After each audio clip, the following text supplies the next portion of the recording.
Bengaluru ಮೆಟ್ರೋಗೆ ಬಲಿಯಾಗಿದೆ. Dollars ಕಾಲೋನಿಯಲ್ಲಿ flyover ಏನಿದೆ ಅದು ಇನ್ನು ಇತಿಹಾಸ ಅಷ್ಟೇ. ಅದು ಮುಂದುವರಿಯುತ್ತೋ ಇಲ್ಲೋ ಗೊತ್ತಾಗ್ತಾ ಇಲ್ಲ. ಆರೆಂಜ್ ಲೈನ್ಗೆ ಅಡ್ಡಿಯಾಗಿದ್ದಂತಹ ಮೇಲ್ಸೇತುವೆ ಏನಿದೆ ಅದು ತೆರವಿಗೆ ಈಗ BMRCL ನಿರ್ಧಾರವನ್ನು ಮಾಡ್ತಾ ಇದೆ. ಒಬ್ಬರ ಬಲಿಯನ್ನು ತೆಗೆದುಕೊಂಡಿತ್ತು. ಮೆಟ್ರೋ ಕಾಮಗಾರಿ ವೇಳೆ ದುರಂತಗಳು ಜಾಸ್ತಿ ಆಗ್ತಾ ಇವೆ. ಈ ಹಿನ್ನೆಲೆಯಲ್ಲಿ ಬಲಿಯಾಗಿತ್ತಲ್ಲ, ಆರೆಂಜ್ ಲೈನ್ಗೆ ಅಡ್ಡಿಯಾಗಿದ್ದಂತಹ ಮೇಲ್ಸೇತುವೆಯನ್ನು ತೆರವುಗೊಳಿಸೋಕ್ಕೆ BMRCL ಮುಂದಾಗಿದೆ. JP ನಗರದಿಂದ ಹೆಬ್ಬಾಳದವರೆಗಿನ ಮೆಟ್ರೋ ಮಾರ್ಗಕ್ಕೆ ಹೊಸವೇ ಇನ್ನು ಮುಂದೆ 10 ವರ್ಷಗಳ ಹಳೆಯ ಫ್ಲೈಓವರ್ ಏನಿದೆ ಅದನ್ನು ತೆಗೆಯೋಕೆ ಎಲ್ಲ ರೀತಿಯ ಸಿದ್ಧತೆಯನ್ನು ಮಾಡ್ಕೊಳ್ತಾ ಇದ್ದಾರೆ. ಈ ಭಾಗದಲ್ಲಿ ಓಡಾಡುವಂತಹ ವಾಹನ ಸವಾರರಿಗೆ ಶುರುವಾಗಲಿದೆ ಇನ್ನು ಮುಂದೆ ಸಂಕಷ್ಟ.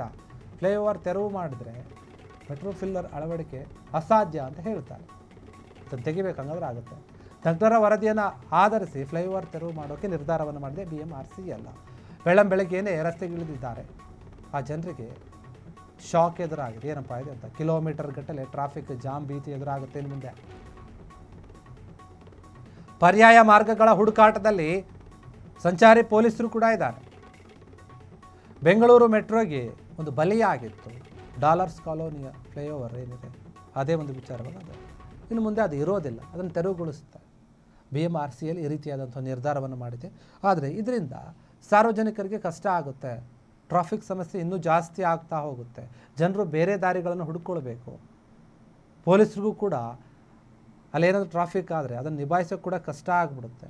ಬೇರೆ ಯಾವ ಪರ್ಯಾಯ ಮಾರ್ಗಗಳನ್ನು ಹುಡ್ಕೊಂಡು ಹೋಗಬೇಕು ಅಂತ ಜನ ಯೋಚನೆ ಮಾಡ್ತಾ ಇದ್ದಾರೆ. JP ನಗರದಿಂದ ಹೆಬ್ಬಾಳದವರೆಗೆ ಮೆಟ್ರೋ ಮಾರ್ಗ ಏನಿದೆ ಆ ಮಾರ್ಗಕ್ಕೆ ಹೊಸ ಒಂದು ವೇಗ ಸಿಗ್ತಾ ಇದೆ. ಈಗ 10 ವರ್ಷಗಳ ಹಳೆಯದಂಥ ಫ್ಲೈಓವರ್ ಏನಿದೆ ಅದನ್ನು ಬೀಳಿಸೋಕೆ, ದರಗೊಳಿಸೋಕೆ ಎಲ್ಲ ರೀತಿಯಾದಂಥ ಸಿದ್ಧತೆಗಳನ್ನು ಮಾಡ್ಕೊಳ್ತಾ ಇದೆ BMRCL. ಈ ಭಾಗದಲ್ಲಿ ಓಡಾಡುವಂಥ ಜನರು ದಿನನಿತ್ಯ ಆ ಫ್ಲೈಓವರ್ ಮೇಲೆ ಓಡಾಡ್ತಾಯಿದ್ರು. ಇನ್ನು ಮುಂದೆ ಓಡಾಡೋಕ್ಕಾಗಲ್ಲ. ಅದನ್ನು ಬೀಳಿಸಿದ್ರೆ ಬೇರೆ ದಾರಿನ ಹುಡುಕೊಳ್ಬೇಕು, ಸುತ್ತ ಹಾಕ್ಕೊಂಡು ಹೋಗಬೇಕಾಗುತ್ತೆ. ಕೆಲವ್ರಿಗೆ ಅದೇ ಈಗ ಕಷ್ಟ ಆಗ್ತಾ ಇದೆ. ಇದಕ್ಕೆ ಸಂಬಂಧಪಟ್ಟ ಹಾಗೆ ತಜ್ಞರು ಹೇಳಿದರು, ವರದಿಯನ್ನು ಸಲ್ಲಿಸಿದರು. ಆ ವರದಿಯ ಆಧಾರದ ಮೇಲೆ ಫ್ಲೈಓವರನ್ನು ಬೀಳಿಸಬೇಕು, ಅದನ್ನು ತೆಗೆದ್ರೆ ಮಾತ್ರ ನಾವು ಮೆಟ್ರೋ ಮಾರ್ಗವನ್ನು ಹಾಕೋಕ್ಕಾಗೋದು ಅಂತ ಹೇಳಿಬಿಟ್ಟಿದ್ದಾರೆ. ಇನ್ನು ಬೆಳಗ್ಗೆ ಬಂದು ನೋಡ್ತಾ ಇದ್ದಾರೆ ಜನ, ಏನಪ್ಪ ಹಿಂಗೆ ಮಾಡ್ತಾ ಇದ್ದಾರೆ ಅಂತ ಅವ್ರಿಗೆ ಶಾಕ್ ಎದುರಾಗಿದೆ. ಕಿಲೋಮೀಟ್ರ್ ಗಟ್ಟಲೆ ನಾವು ಹೋಗಬೇಕು, ದೂರ ಸುತ್ತಾಕೊಂಡು ಹೋಗೋಕ್ಕಿಲ್ಲ. ಕಿಲೋಮೀಟ್ರ್ ಗಟ್ಟಲೆ ಅಲ್ಲಿ ಟ್ರಾಫಿಕ್ ಜಾಮ್ ಆಗಿಬಿಡುತ್ತೆ. ಪೊಲೀಸರಿಗೂ ಕೂಡ ಕಷ್ಟ ಆಗ್ತಾ ಹೋಗುತ್ತೆ. ಯಾವ ದಾರಿಯಲ್ಲಿ ನಾವು ಸಾರ್ವಜನಿಕರನ್ನು ಕಳಿಸಬೇಕು ಅಂತ ಪೊಲೀಸರು ಕೂಡ ಯೋಚನೆ ಮಾಡ್ತಾ ಇದ್ದಾರೆ. ಮೆಟ್ರೋ 3ನೇ ಹಂತದ ಕಾಮಗಾರಿ ಏನಿದೆ ಹೊರ ವರ್ತುಲ ರಸ್ತೆಯಲ್ಲಿ ಭಾರಿ ಏನಾಗ್ತಾ ಇದೆ ಅಂದರೆ ಬದಲಾವಣೆ ಆಗ್ತಾ ಇದೆ. ಇನ್ನು ಮುಂದೆ 16 ಕೋಟಿ ವೆಚ್ಚ ಮಾಡಿ ನಿರ್ಮಿಸಿದಂತಹ ಸೇತುವೆ ಈಗ ಮಣ್ಣು ಪಾಲಾಗ್ತಾ ಇದೆ. ಡಬಲ್ ಡೆಕ್ಕರ್ ಮೆಟ್ರೋ ನಿರ್ಮಾಣ ಸಾಧ್ಯತೆ ಇದೆ, ಪ್ಲಾನ್ ಮಾಡ್ಕೊಳ್ತಾ ಇದೆ. ತೆರವು ಜಾಗದಲ್ಲಿ ಹೊಸ ತಂತ್ರಜ್ಞಾನವನ್ನು ಬಳಸ್ತಾ ಇದ್ದಾರೆ. ರಾತ್ರಿ ವೇಳೆಯೇ ಫ್ಲೈಓವರನ್ನು ಕೆಡವಲು ಮೆಗಾ ಪ್ಲಾನ್ ನಡೆಸಿದೆ BMRCL. ಸದ್ದು ಮತ್ತು ಧೂಳಿನಿಂದ ಸ್ಥಳೀಯ ನಿವಾಸಿಗಳಿಗೆ ತಲೆನೋವಾಗ್ತಾ ಇದೆ. ಅಲ್ಲಿ ಸಂಜಯ್ ನಗರ ಮತ್ತು ಹೊಸಳ್ಳಿ ಭಾಗದ ಜನರಿಗೆ ಸಂಚಾರ ವ್ಯತ್ಯಾಸ ಆಗುತ್ತೆ. ಅಂದರೆ ಟ್ರಾಫಿಕ್ ಬಿಸಿ ತಟ್ಟುತ್ತೆ ಅವರಿಗೆ. ಮೆಟ್ರೋ ಕಾಮಗಾರಿ ಮುಗಿಯುವವರೆಗೂ ಕೂಡ ಇಲ್ಲಿ ಟ್ರಾಫಿಕ್ ಕಿರಿಕಿರಿ ಇದ್ದೇ ಇರುತ್ತೆ, ಯಾರಿಗೂ ಕೂಡ ತಪ್ಪೋದಿಲ್ಲ. ಸಾಮಾನ್ಯವಾಗಿ ನೋಡಿ, ಬೆಂಗಳೂರಿನಲ್ಲಿ ಸಾಕಷ್ಟು ಕಡೆ ನಾವು ನೋಡ್ತೀವಿ, ಏನಾದರೂ ಒಂದು ರೋಡನ್ನು ಆಗಿದ್ರೆ, ಗುಂಡಿಯನ್ನು ತೆಗೆದ್ರೆ ಯಾವುದೋ ಒಂದು ಪೈಪ್ಗಳನ್ನು ಹಾಕಬೇಕು, ಏನೋ ಒಂದು ಲೈನ್ನ ತೆಗೆದುಕೊಂಡು ಹೋಗ್ಬೇಕಂತ ಅಗದು ಬಿಟ್ಟುಬಿಡ್ತಾರೆ. ಅಗಿಯೋದನ್ನೇ ಎಷ್ಟು ಫಾಸ್ಟಾಗಿ ಅಗಿತಾರೋ ಆ ಕೆಲಸನ ಮುಗಿಸಿ ಮುಚ್ಚೋದು ಮಾತ್ರ ಅಷ್ಟು ಫಾಸ್ಟಾಗಿ ಮಾಡಲ್ಲ ಇವರು. ತಿಂಗ್ಳುಗಟ್ಟಲೆ ಆಗುತ್ತೆ.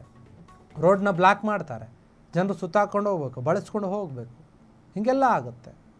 ಹೀಗಾಗಿ ಈ ಮೆಟ್ರೋ ಕಾಮಗಾರಿ ಎಲ್ಲೆಲ್ಲಿ ಶುರುವಾಗಿದೆ ಬೆಂಗಳೂರಿನಲ್ಲಿ ಅಲ್ಲೆಲ್ಲವೂ ಕೂಡ ಇದೇ ಗೋಳೆ. ಜನರು ಸುತ್ತಾಕೊಂಡು ಹೋಗಬೇಕು, ಬೇರೆ ಕಡೆ ಹೋಗ್ಬೇಕು, ಮನೆಗೆ ಹತ್ತಿರ ಇರುತ್ತೆ, ಆದರೂ ಕೂಡ ಆ ದಾರಿಗೆ ಹೋಗೋಕ್ಕಾಗಲ್ಲ. ರಾತ್ರಿ ಹೊಡೆದಾಕೋಕ್ಕೆ ಪ್ಲ್ಯಾನ್ ಮಾಡಿದೆ BMRCL.